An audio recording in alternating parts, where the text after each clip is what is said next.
Well, good evening. Welcome to the Australian Institute of International Affairs.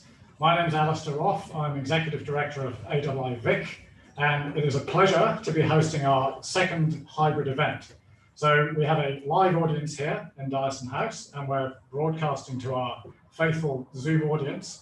So very warm welcome to members of AIIA, to their guests, fellows of the Institute, Tony and Maureen Wheeler, who are here, and to members of the Diplomatic Corps who are joining us online.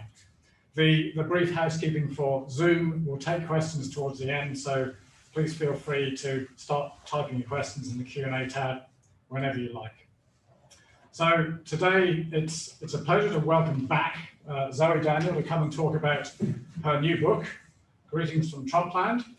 It's a few years since we had her here to talk about her first book, Storyteller, so welcome back.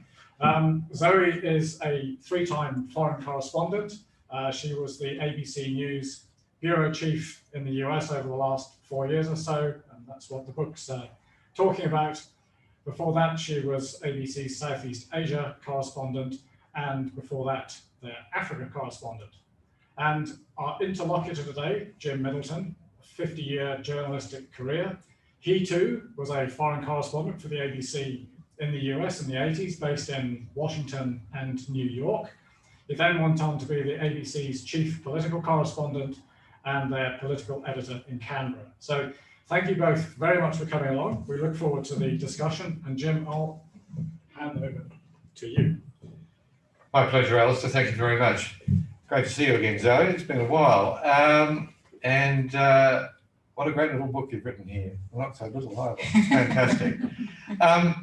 Look, watching the 2016 election from afar, I remember going on air in the weeks before the election and saying I could see a pathway for Donald Trump to get to the White House, but looking at the data that was available, it didn't look like he was going to do it. It was very narrow and very difficult, but he could do it. You, on the other hand, having spent weeks and months tramping around the heartland of the United States, particularly outside of the coasts, that is in the Midwest and so on, discovered a very, very different story indeed. Indeed, you were sceptical of the claims from the polls that Hillary Clinton could win. Could you just retail for us a bit of what it was like during those months leading up to the 2016 election and what you were discovering on the ground, which you also expressed so brilliantly in the book? Thank you, Jim. Look, I was actually sceptical of my own brain in a way, a week before the election, thinking Donald Trump's going to win this, when everything was pointing towards Hillary Clinton winning it. And of course, it had been pointing that way for many, many months since Donald Trump descended the golden escalator to declare his candidacy for the election, and he was seen as a joke candidate. And I was appointed to the role of US bureau chief in mid-2015, and there was a definite expectation that Hillary Clinton would win the election. This was just a fait accompli, and it was like, oh, Trump's a bit of fun. And a couple of senior ABC journos who'd been to the US before sort of said things along the lines of, oh, it'll be an entertaining campaign, but then it'll revert to Hillary's presidency and it'll settle down and be sort of pretty bland after that. But as soon as I arrived in the US virtually and started covering those caucuses and primaries in early 2016, it was very apparent to me that he had a real base of supporters, that there were a lot of people, particularly in those inland states, whether you call them flyover states or they call themselves the forgotten people, who were really looking for something different. We're looking for the renegade, the anti-politician, someone who could shake up the establishment, and they had very much latched on to the cult of personality in Donald Trump. They enjoyed his sort of anti-PC rhetoric. They felt that he spoke to them and for them.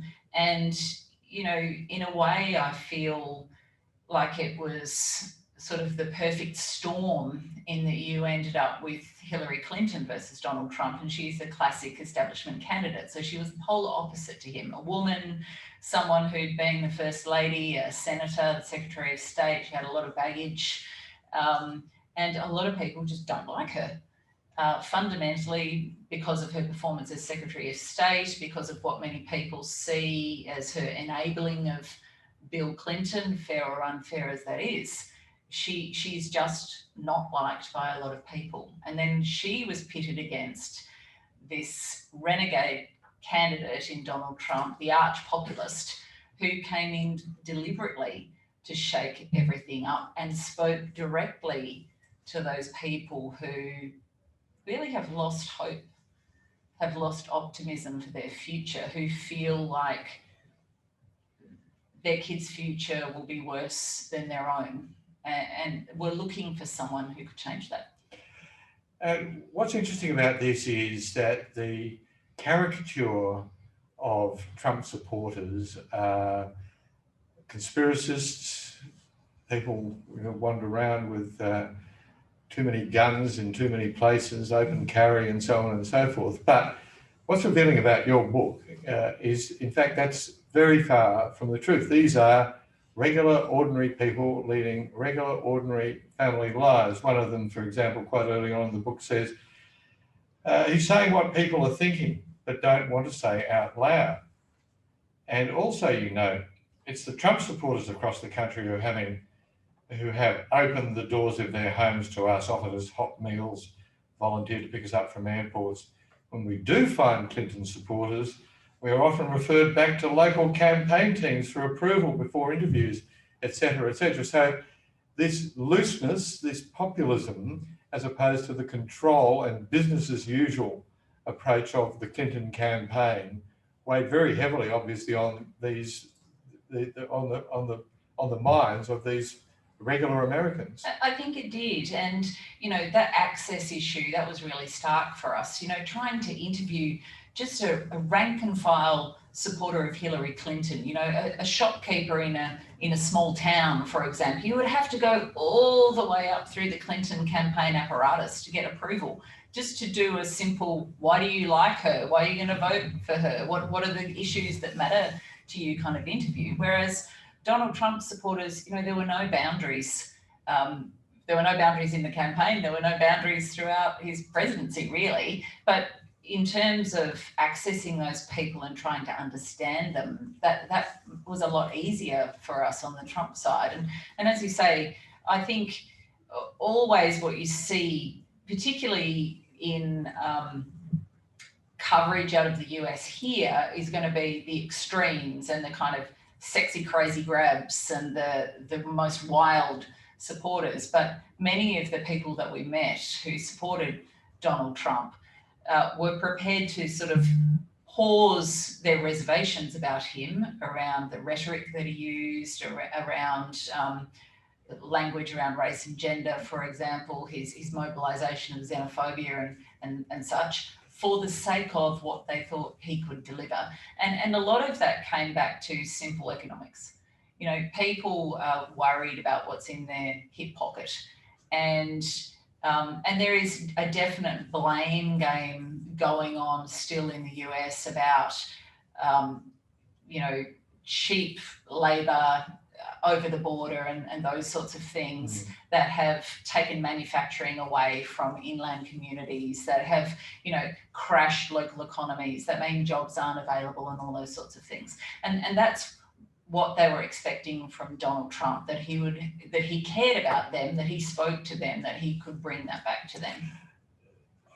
When I was there, it was the Carter recession, the end of the Carter recession, the beginning of Ronald Reagan. It was the era where the term Rust Belt was actually invented, and if you went into those states, and places like Pittsburgh and Youngstown and so on and so forth, you can see it in front of you. But is it the case that that's now 40 years ago, that those states, despite the great increase in wealth in the United States since then, that those manufacturing states have not been able to make the transition to the service economy, which has made the United States rich? Many of these people would have been Democrats, but have switched to Republicans. It's just a loss of faith, and that the one thing Donald Trump gave them was hope, or two things, hope and authenticity. Yeah. So, I mean, it is literally the Rust Belt. You know, there are dilapidated, rusting factories still there. Those steel mills still exist. They're falling down, empty, shuttered. And we walked around many of them with people who voted for Donald Trump, some of whom, one of our characters in the book, Dan Moore, voted for Bill Clinton, voted for Barack Obama, lost hope or was disappointed in what Barack Obama couldn't deliver to his community, which was sort of Western Pennsylvania, Ohio border sort of area, and then switched to Donald Trump. And we spoke to a lot of people like that who it's like they're searching for someone. Obama promised hope and didn't quite give it to them. So then it was like, okay, let's just go for the renegade. Let's see what he can give us. And not to say that, you know, after 4 or 5 years later, they're 100% happy about what he did, but they're still sort of searching for that, prepared to put some faith in that. And, you know, you see Pittsburgh's a great example. You know, it has switched to the service economy to some degree, healthcare and such, you know, the high-tech industry and things like that. But it hasn't recovered enough that people are back to their glory days or feel really optimistic. Is it also, Zoe, that this was vocational for these people? They were farmers, they were miners, their fathers had been miners, they expected their sons and daughters to be farmers or miners, and the transition is not satisfying to them, even if they have got work in various parts of the service economy. Well, and also the transition takes a generation, maybe two. Mm. And then in the middle of that, you had the global financial crisis, which sort of dented recovery in those communities that had been set back so far in their minds by world trade liberalisation. The fact that, you know, a lot of manufacturing was moved offshore because it was cheaper. Improvements in technology, which means that plants don't need as many workers, you know, all those sorts of things. And then, okay, then there's a shift to the service economy in some of those places, but it's not fast enough for families, as you said, who've had generations of people working in the steel industry or whatever it might be. And then overlaid on top of that in a lot of those inland communities, unfortunately, then that leads to, you know, antisocial behaviour around opioid abuse. There are, you know, deep mental health issues. There are really limited jobs for anyone. I mean, one of the telling moments for me was when we were interviewing a teacher in a school in West Virginia who was buying the pencils and paper for his students because the school was so underfunded. So that's a whole other conversation. But also he said, you know, kids who come out of school here can't even go and get a job in McDonald's because their parents are working in McDonald's, because there's no jobs for the parents. So then there's no jobs for the kids. So the spiral is just all downward. I wasn't going to, look, we might come back to why so many of these people, having voted for Donald Trump in 2016, stuck with him in 2020 a little bit later, but I can't avoid this, and this is this quote from a woman before a congressional hearing, a Senate hearing, in fact. "The details about that night that bring me here today are the ones I will never forget." Now, it's not about the events that are happening in Australia at the moment.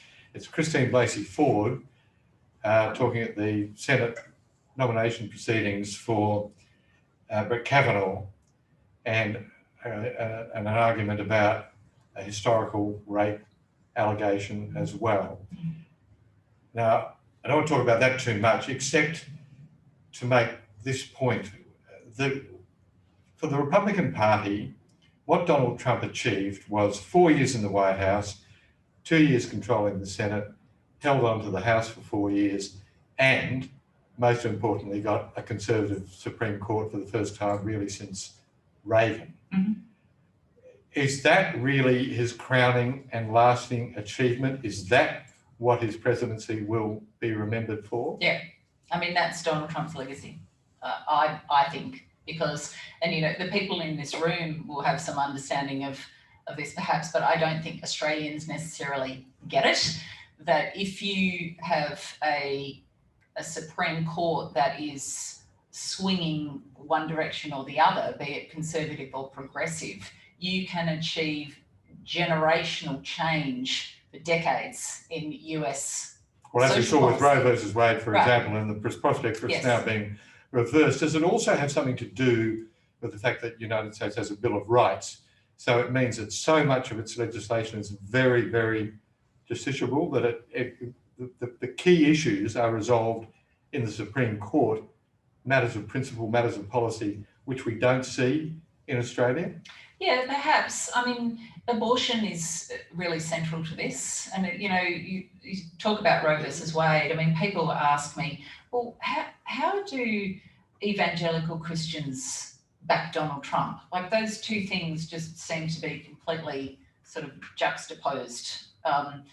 But it's to do with the Supreme Court and right to life. If you have a conservatively stacked Supreme Court, and I think one thing that went completely under the radar at an international level too was it's not only the Supreme Court. The Trump administration stacked the courts from the top down. That is hugely influential on an issue like that. And then broader issues around gay rights and all those sorts of really challenging and complex social issues. So, you know, I could go through, and maybe we will later, what did Donald Trump achieve? And there were several things, because he's a real box ticker. Well, why don't we deal with that now? Well, okay, so the Supreme Court, that was one. Pull out of the Paris Climate Agreement, tick. Pull out of the Iran nuclear deal, tick. Pull out of the Trans-Pacific Partnership, tick. Move the embassy from Tel Aviv to Jerusalem, tick. Tax reform, tick. You know, there's a lot. Immigration reform, no. North Korea, well, Trump's supporters would say, that was great. He averted nuclear conflict. He was the first president, sitting US president, to have a sit-down meeting with the North Korean leader, to step into North Korea. You know, those people will remember the camera flashes and the TV coverage of that, rather than the fact that it yielded nothing substantive. And in fact, the North Koreans have now completely walked away. But, you know, he went in to tick boxes. He ticked many of them. There are some that he failed mammothly on, like, you know, Obamacare and healthcare reform. Didn't succeed in building the wall across the southern border and Mexico paying for it. You know, there was many things that were still a work in progress. But, you know, if you're a Donald Trump supporter and you're looking at his contract with the American voter, which is an actual piece of paper that he issued when he was elected, you could look down that list and say, well, he delivered on a lot of what he said he would do.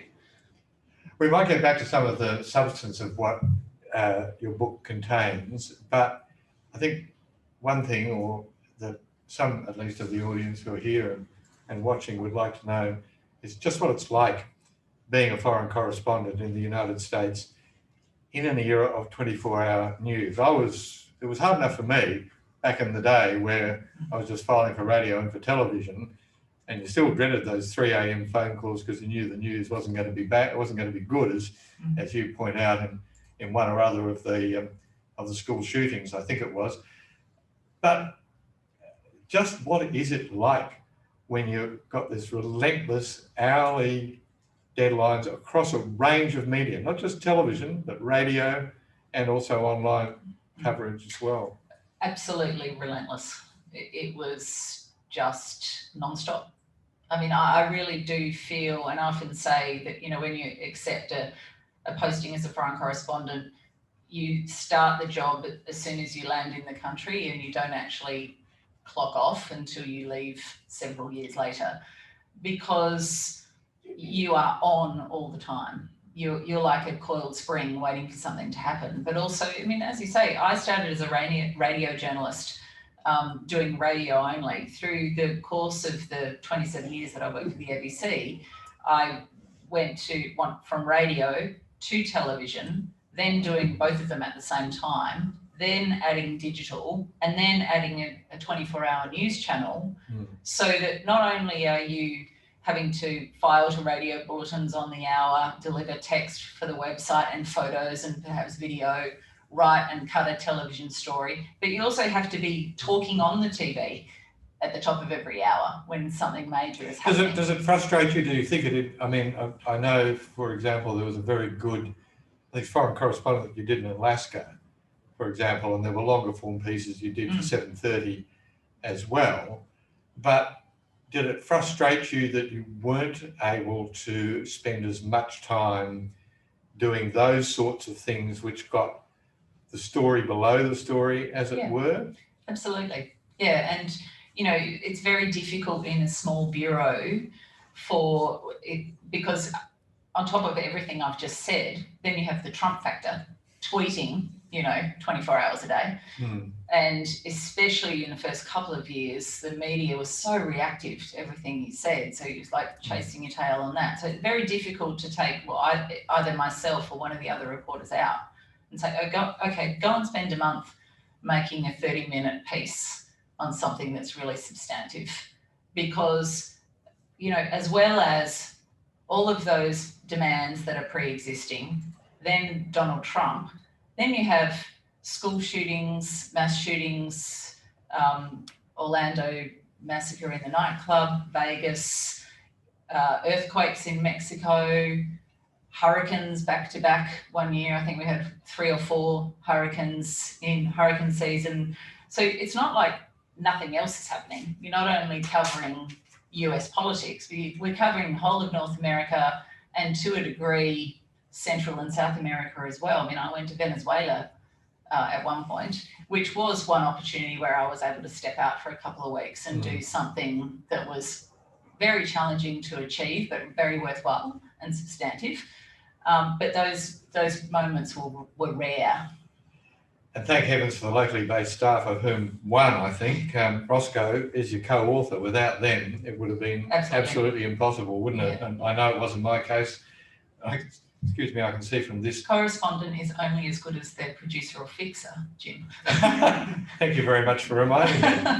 But that brings me to the Refugee Deal, and which was a really difficult issue very early on in the Trump presidency, very difficult for Malcolm Turnbull.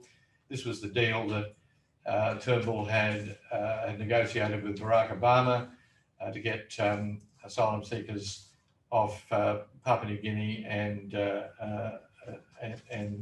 to the United States. Negotiated at the end of 2016, and then it was for Trump to give effect to or not. And you were quite central to that. Could you just take us back to those days in the White House press office and so on? It was fascinating. Yeah, so as soon as Donald Trump was inaugurated, he started signing executive orders all over the shop. And one of them was what we would term the Muslim ban. So to ban people from Muslim majority countries from entering the United States.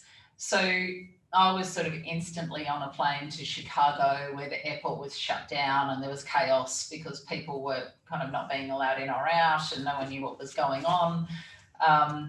And when I got back to DC, there was a story kind of floating around that the Australian Prime Minister, then Malcolm Turnbull, had been asked whether that refugee deal that you refer to was still going ahead.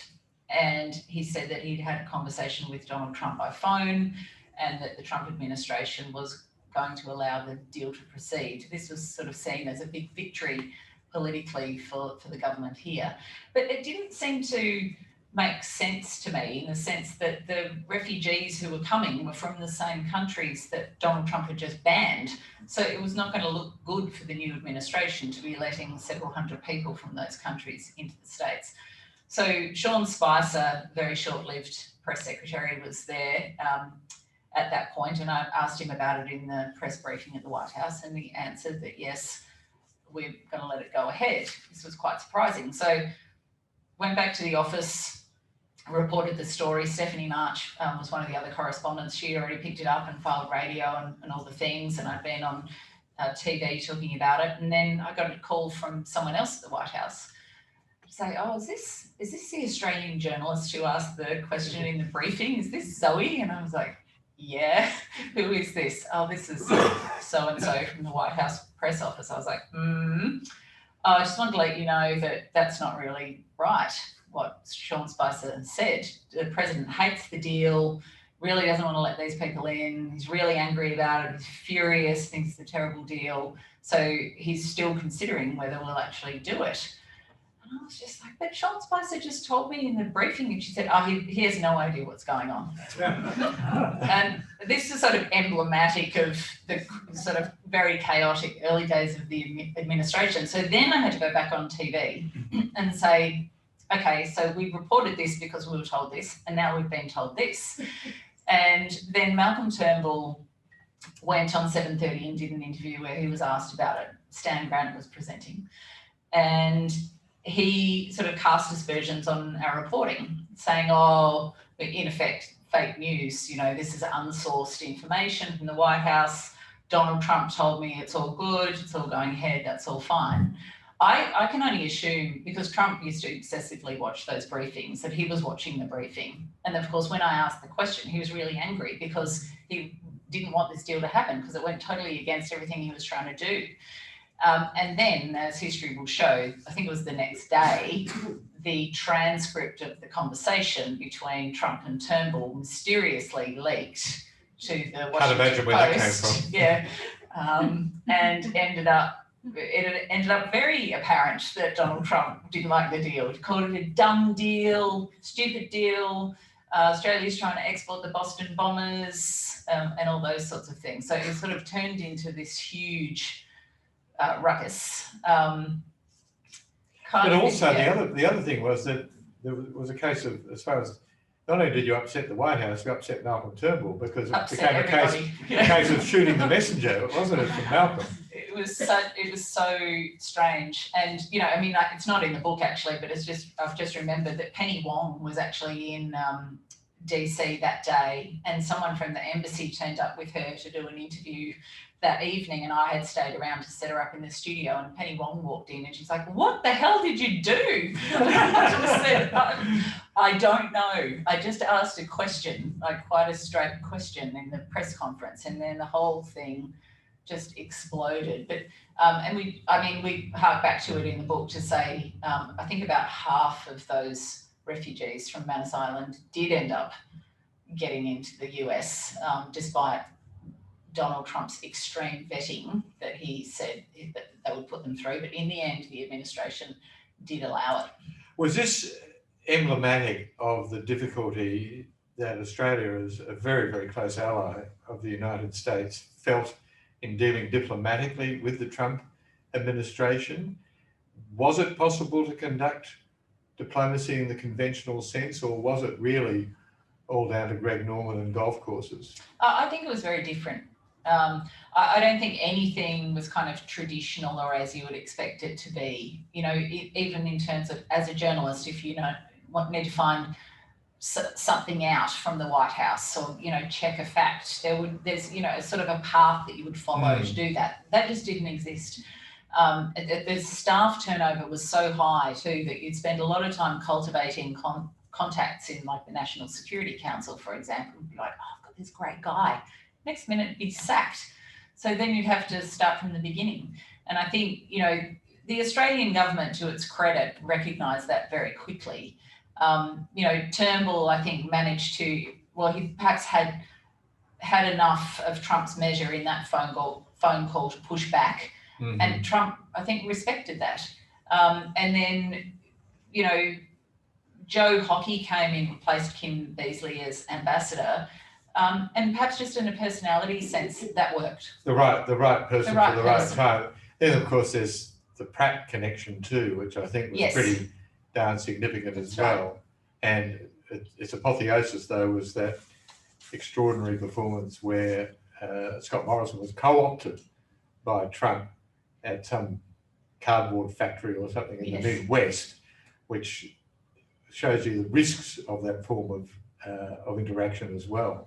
Well, yeah, especially with someone like Trump, who's so unpredictable. You know, you're never going to quite know what's going to end up happening when you put yourself into Trump's orbit in that way. But, you know, not only Pratt, but there are several other prominent Australian Liveris people. Too, Andrew Liveris, who was advising Donald Trump on sort of business and economy, and there are others sort of floating around in that circle.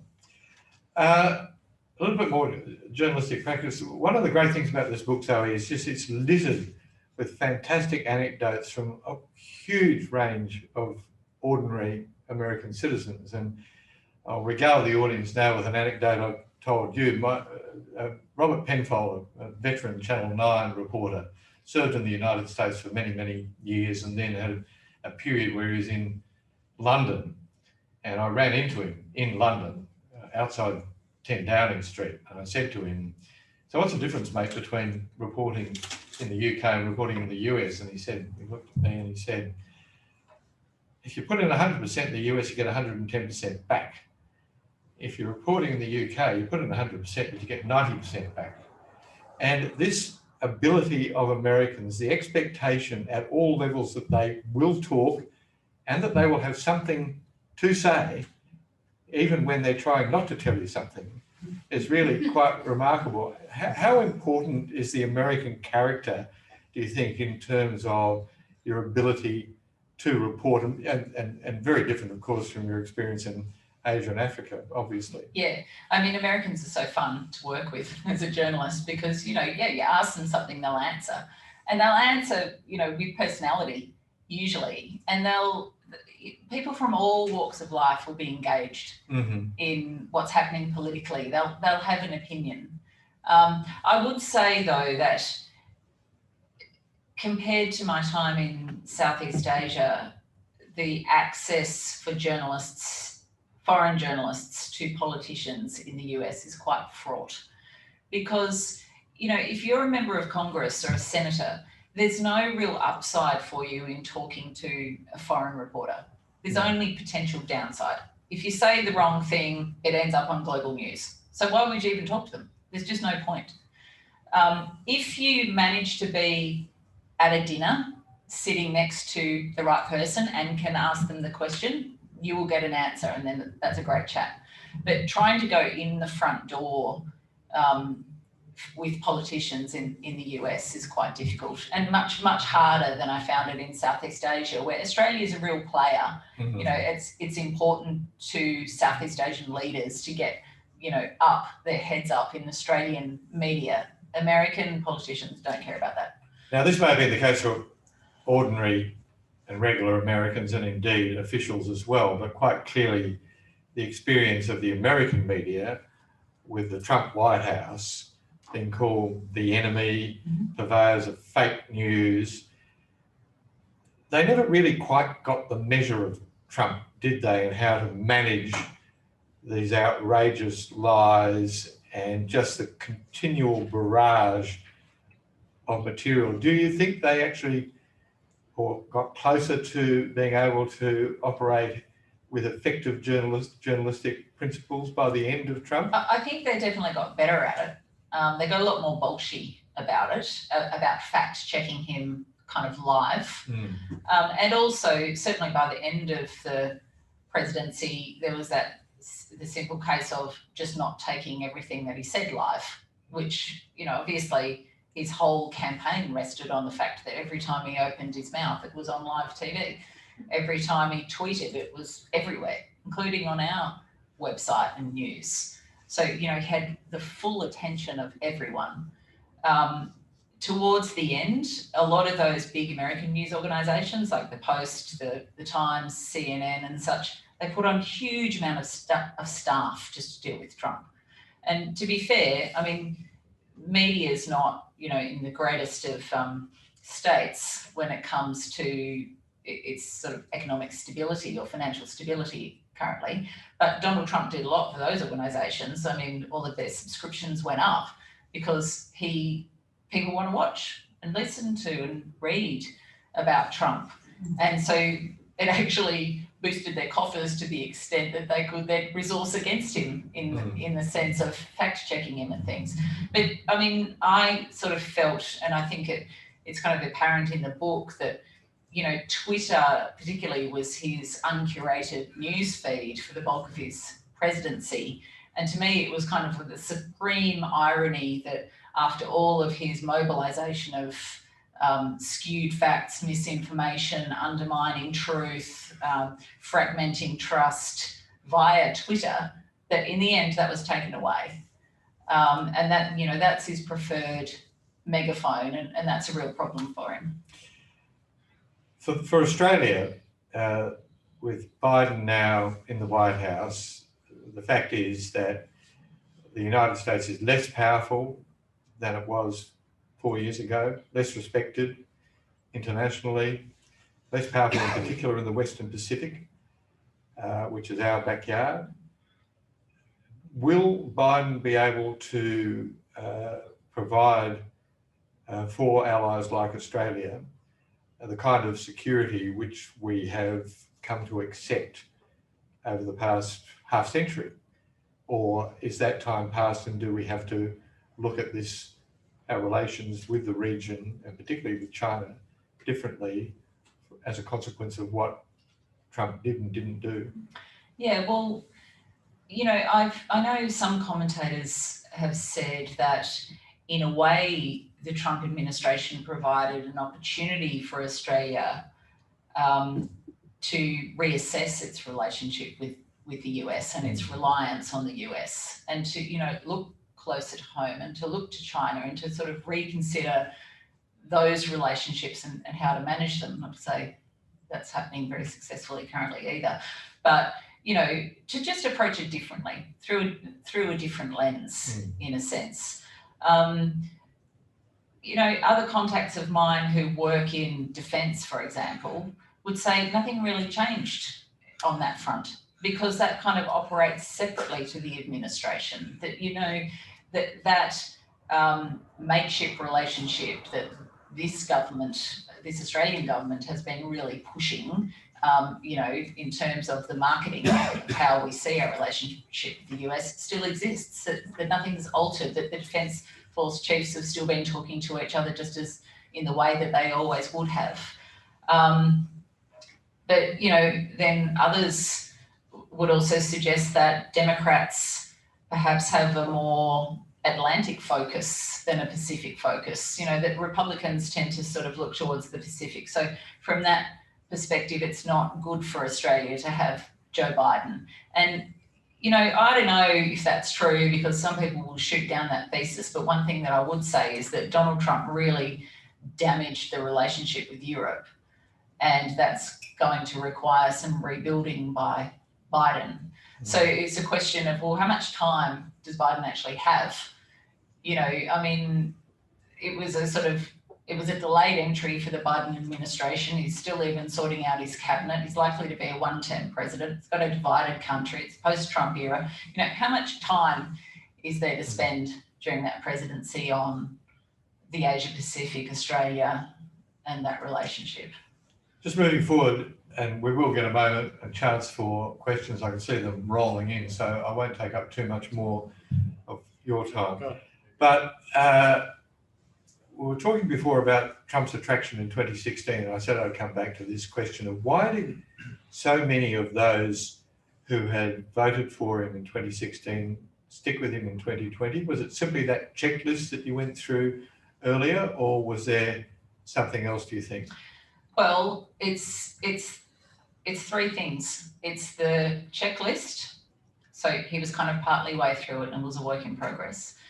It's the cult of personality, because in those people's eyes, it's all about Trump. He's the only one who can do it.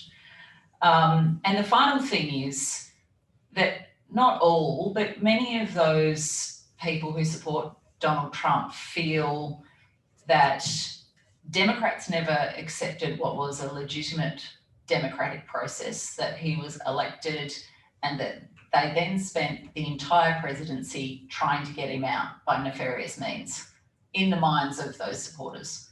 So the Russia probe, first impeachment, and, you know, all sorts of general criticism and such until we got to the end. And, you know, you'll find that if you have conversations with many of the ordinary people that we speak to in the book who are Donald Trump supporters, there's still supporters now. They still believe in him, and they do believe that the election was stolen from him. So what's the Trump movement going to turn into? Is it going to be Trump again, or is it going to be the son, or will there be Your daughter? The daughter? Can this type of leadership survive without the personality, without the cult of personality? Well, I don't know. You know, I think it's a little bit to do with time. You know, just as Biden has time against him, so does Trump. You know, it's not a lot of time to create a carbon copy of Trump by not only end of 2024, mid 2023, really. And, you know, do all those Trump supporters, 74 plus million, many more, I would say, automatically switch to one of the younger male Trumps or Ivanka. You know, I think it's a difficult ask. You know, I would say, well, obviously the reason that he wasn't impeached in the impeachment too is because the Republicans want to leave the door open, the option open for him to run again. And I think he said a couple of days ago, well, I'm not going to start a new political party. I'm not going to fragment the Republican Party. And he sort of hinted at running again. And, you know, his personality is such because, and I don't know if anyone's read Mary Trump's book, his niece's book. And it's interesting to me, it resonates because it's partly about his relationship with his father and the fact that he's always striving for approval. And that's kind of the box ticking thing that I'm talking about. Like, oh, great, you did that, well done, kind of thing. That if there's enough people, if he feels he's got enough support, if there's enough momentum, then I sort of think he would go for it again. And then it's like, well, what do Republicans do? Because they want to keep the Trump people, but then they need to keep the other Republicans as well. And it's a very split situation. Well, it's a very, I might come to that in one moment, but turning to Biden and the Democrats, where did the Democrat victory come from? I know there's 250,000 votes in the states where I think previously Trump had won by 70-odd thousand. There's a resurgence in the black vote despite the attempts at voter suppression, and I presume some suburban women. Yeah. So there's a few blue collar, a few suburban women, a lot of black American voters. That's about it, isn't it? Yes, and they were motivated. So, you know, obviously because of everything that had happened, the Democrats were very motivated. My question is, are they still as motivated after 4 years of Biden? Because, you know, that was a record number that voted for Biden. Can we expect that amount of people to be motivated again? Especially when I do think that, you know, there is a portion of people, and maybe it's sort of just a sort of PTSD reaction among Democrats who are in this like, oh, he's gone, it's over. And I think that's really naive. I mean, I think that's kind of one of the base theses of the book, actually. Yeah. Is there still the smugness among Democrats that you spoke of in 2016, and also the point that you talk about of Biden talking about decency and humility, and you point out that decency and humility will not repair the economy, nor will it bring back jobs to the working class, nor fill the pocket of the ordinary American. That's, you see that as the quintessential, the central problem that Biden faces? Well, I think it's going to take a lot of generosity from Democrats. And I think that one of the problems that you have is that you have a lot of very angry Trump supporters who feel that the smug Democrats never accepted that result of a democratic process. And then you have a lot of angry Democrats who say, why should we even interact with you people? You know, the deplorables. The incivility is intolerable, therefore we're just not going to deal with you. And, you know, I would only say that I feel that to ignore that group of people is very dangerous. And that's why, you know, as we allude to in the book, that it's going to take a huge amount of generosity from the Biden administration and also just people generally to interact with people who have opposite views to themselves and try and develop an understanding, even though they will find many of the views of those people incredibly distasteful and worse, offensive. But, you know, with such a polarised population and people who, even people who were watching Fox News at the beginning of the Trump administration, who are now going further and further to the margins into sort of conspiracy media, and that's all they're consuming. You know, if the Biden administration doesn't try to reach those people in some way, then where do they go? You've been home now for some months. It may not be as extreme, but do you see some Trumpification of Australian politics? Yeah, absolutely. And I mean, you know, unfortunately, the polarisation of media, I think, here is becoming more and more extreme. You see politicians on both sides, you know, using sort of fake news as a way of not dealing with inconvenient truths. You know, it's a catch-all for things that you don't want to answer. Very sort of populist approach to a lot of policy without a lot of depth.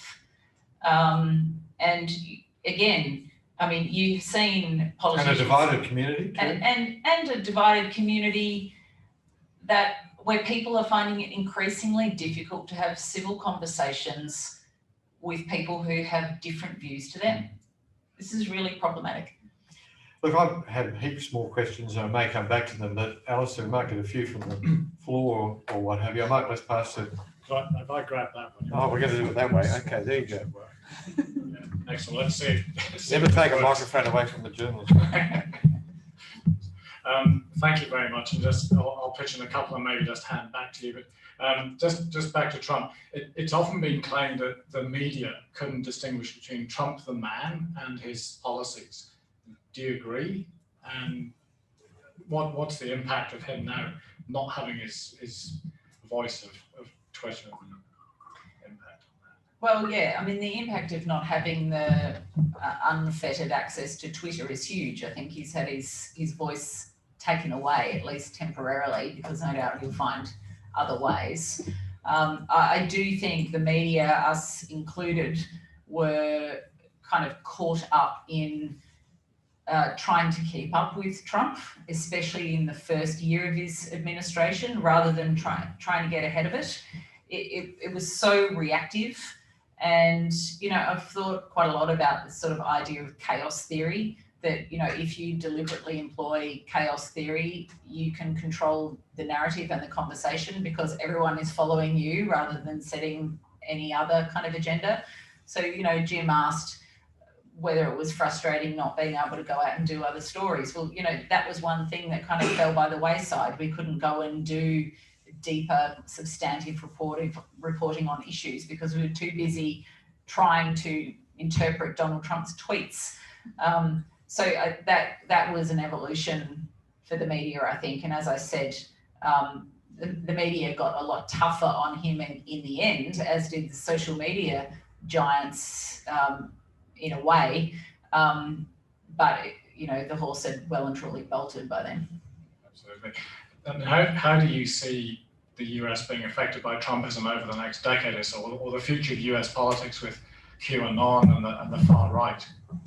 Yeah, well, I think there's a couple of aspects to that. One is what happens to the Republican Party, and I've kind of spoken about the fragmentation there, where, you know, you want to keep all those people who've been drawn in by the populism of Donald Trump, but then you also want to keep moderate Republicans as well, and that's a very difficult sort of grouping to try to move forward with.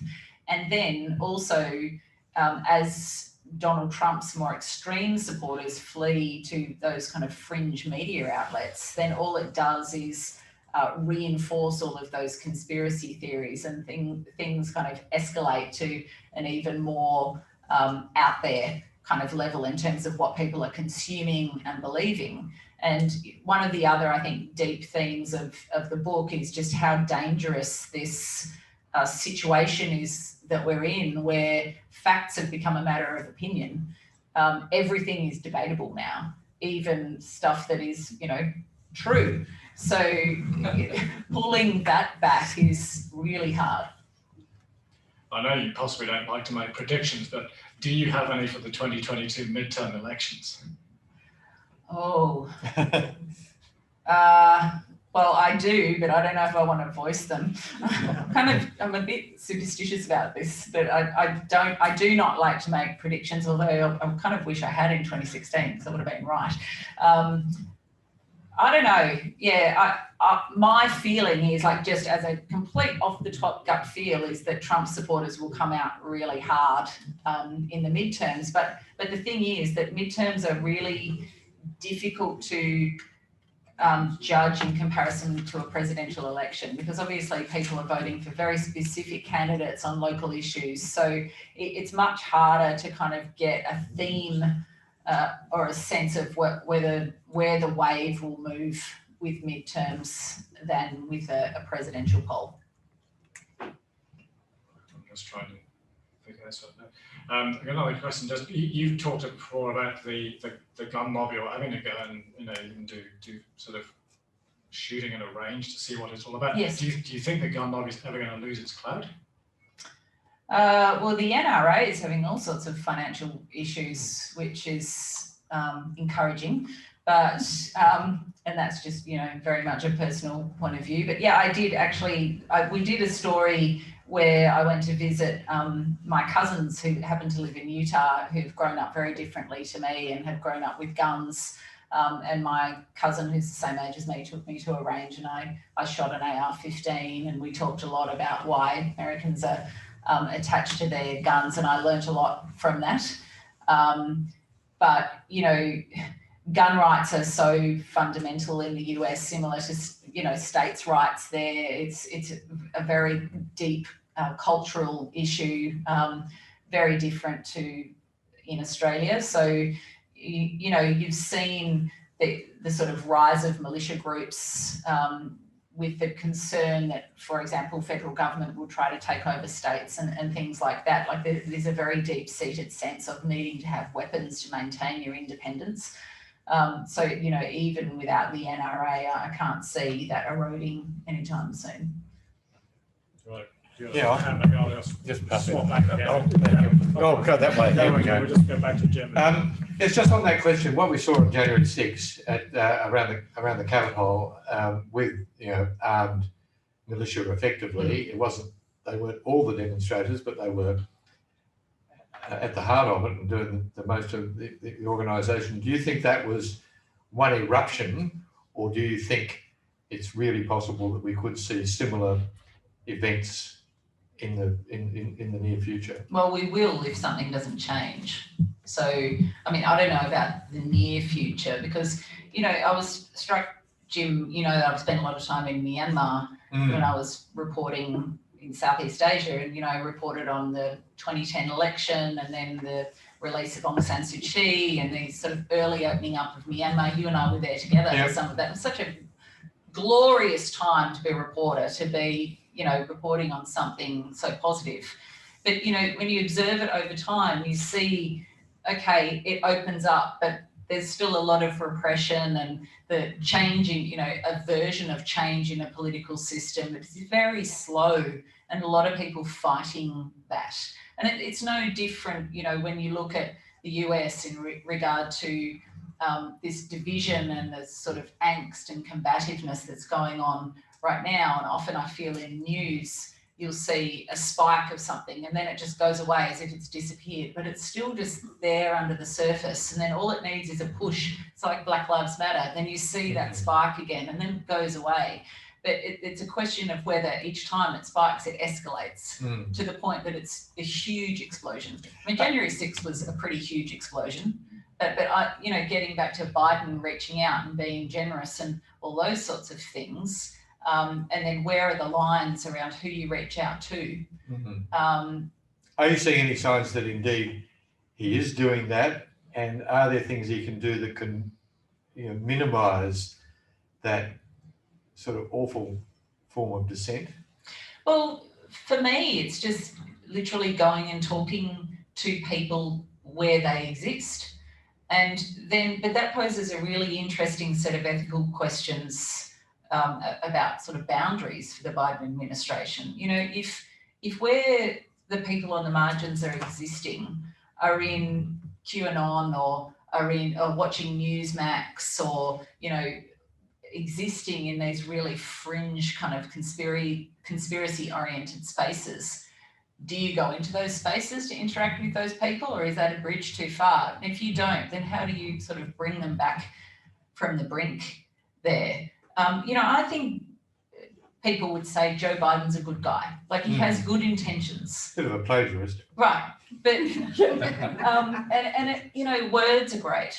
But how you actually, you know, enact the kind of, you know, we need to bring everyone together, we need to take away the sort of combative nature of communication and all those things that he's talking about. Well, it's not something that you can just make happen overnight. Climate change and a complete switch from the Trump years to what Biden is emphasising, proposing John Kerry as the climate czar. Do you see this as really forcing the issue for Australia, or are events conspiring to force things for Australia anyway? Well, I think it's both. And you know, I spoke to someone a few weeks ago about this who referred to something called a positive feedback loop. And I think this was already happening under Barack Obama, you know, where a lot of the renewable energy policies were already bearing fruit in, you know, some of those states that had been heavily reliant on mining, fossil fuels and such, were already starting to switch to wind power and renewable energy in various forms, because it was more economic and also it was creating jobs. And so it starts to feed on itself. And, you know, you're seeing corporates here in Australia sort of grasping the nettle on this. It's like, oh, well, the government can't get it together. We will do it ourselves, because otherwise we're going to end up with stranded assets all over the place. So in that context and within sort of that setting, then you have a new US president in Joe Biden who comes in and says, right, our big thing, our signature thing is going to be taking action on climate. So it then forces the issue just that bit more at a policy level. And I think it does put pressure on the Australian government, which, you know, I think it's been well documented that Australia's been way behind the eight ball on this and needs to catch up fast. I know that Biden has indicated that as far as China goes, that he's not going to really pull back from pushing back against its assertiveness, if not aggression.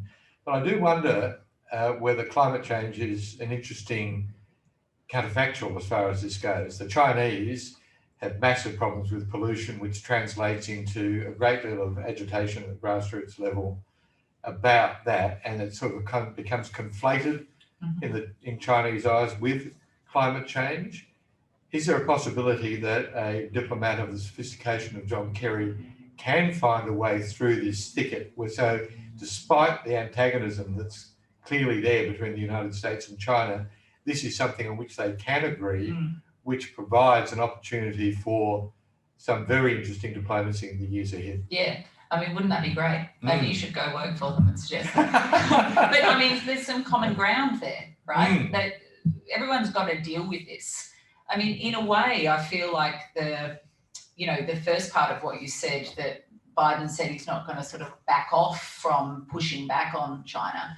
Well, Trump did the hard work for Biden on that, sort of created a position, and Biden can now sort of stick to that. He doesn't have to pull back from that line necessarily. You know, it's all been said by Trump, and Biden can just say, okay, yep, you know, we need to push back on some of these things. But then, yes, there is some real common ground where they could work together on climate if the Biden administration and President Xi are really committed. And there is history here too. If you go back to not Helsinki, no, was it Stockholm?